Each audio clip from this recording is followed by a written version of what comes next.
இந்த மன்சில் ஓதலாமா அப்படின்னு சொல்லி கேட்கிறாங்க.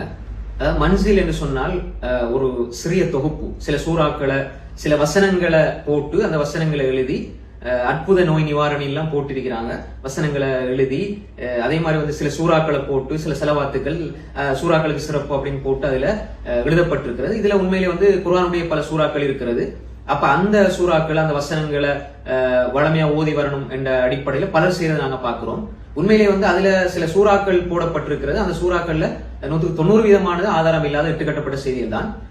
அதே மாதிரி அந்த ஒரு சில வசனங்களை போட்டு அந்த வசனங்களை அப்படி ஓதுறது அதுவும் ஆதாரம் இல்லாத ஒரு செய்தியில வரக்கூடிய விடயம் தான். அப்ப எனவே இந்த மன்சில் என்று சொல்லி அதை நம்ம வளமையா காலையில மாலையில ஓதணும், அதனால நோய்கள் இந்த நிவாரணி கிடைக்கும் என்பதெல்லாம் ஆதாரம் இல்லாத செய்தி. சிலர் செஞ்சு வராங்க, ஆனால் இது ஆதாரம் இல்லாத செய்தி.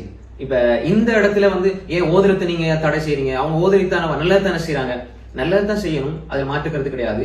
ஆனால் இதற்கு என்ன சிறப்பு இருக்கிறது, இதற்கு என்ன சிறப்பு இருக்கிறது, அதாவது நம்ம சொல்ல தேவை. நீங்க குர்ஆனை தாராளமா ஓதுங்க, குர்ஆன் எடுங்க, சூரா ஃபாத்திஹா ஓதுங்க, சூரா பக்ரா ஓதுங்க. ஹதீஸ்ல சிறப்பு சொல்லப்பட்டிருக்கு. சூரா ஆல் இம்ரான், சூரா நிசா, மாயிதா, அன்ஆம், ஆராஃப், அன்ஃபால், தௌபா, இப்படி சூறாக்களை ஓதுங்க.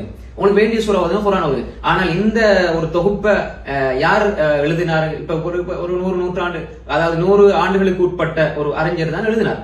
100 ஒரு கிட்டத்தட்ட ஒரு 100-150 வருடங்களுக்கு உட்பட்ட ஒரு அறிஞர் தான் அதை எழுதி தொகுத்து கொடுத்தாரு. அவரே தொகுத்த ஹதீஸ்ல பாக்குற பொழுது அதுல பல விடயங்கள் ஆதாரம் இல்லாத விஷயங்கள் தான் இருக்குது. அப்ப எனவே இப்படியான ஒரு நம்பிக்கை எல்லாரும் மன்சில் ஓதுனீங்களான்னு கேட்கிற அளவுக்கு அப்படி மாத்திட்டாங்க. குர்ஆன் ஓதுங்க, அப்ப அது குர்ஆன் தான் அது மனசுல இருக்குது அப்படின்னு திருப்பி கேட்கலாம். உண்மையில அதுல குர்ஆன் எழுதப்பட்டிருந்தாலும் அதுக்கு போடப்படுகிற சிறப்புல நிறைய 90% ஆதாரம் இல்லாத இட்டு கட்டப்பட்ட பொய்கள் கேட்ட அனுபவபூர்வமா அப்படின்னு சொல்லுவாங்க. அனுபவபூர்வமா நடந்தது.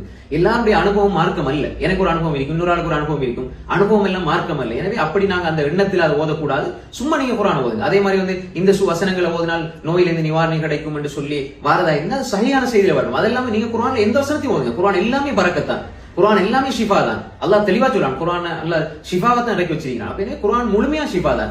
ஆதாரபூர்வமான செய்திகளை இந்த ஒரு விஷயத்தை எடுத்து நீங்க ஓதுறீங்கன்னா பிரச்சனை அல்ல. அதை குறிப்பிட்ட சில கட்டத்துல அது அல்லாம ஆதாரம் இல்லாத ஒன்றை எடுத்து போட்டு அதையோட எங்களோட ஓதுகளை சுருக்கிக் கொள்வது என்பது தவறு. தெளிவா நாங்க புரிஞ்சுக்கணும். தாராளமா குர்ஆன் ஓதுங்க, அதுல எந்த மாற்று கருத்தும் இல்ல. ஆனா இந்த நம்பிக்கையோடு ஒரு சில வசனங்கள் ஆதாரம் இல்லாத விஷயங்களை வச்சு இந்த நம்பிக்கையோட ஓதுறதை நாங்க பிளான் சொல்றோம். எனவே நாங்க இதை புரிந்து செயல்படுவோம். அஸ்ஸலாமு அலைக்கும் வரஹ்மத்துல்லாஹி வபரகாத்துஹு.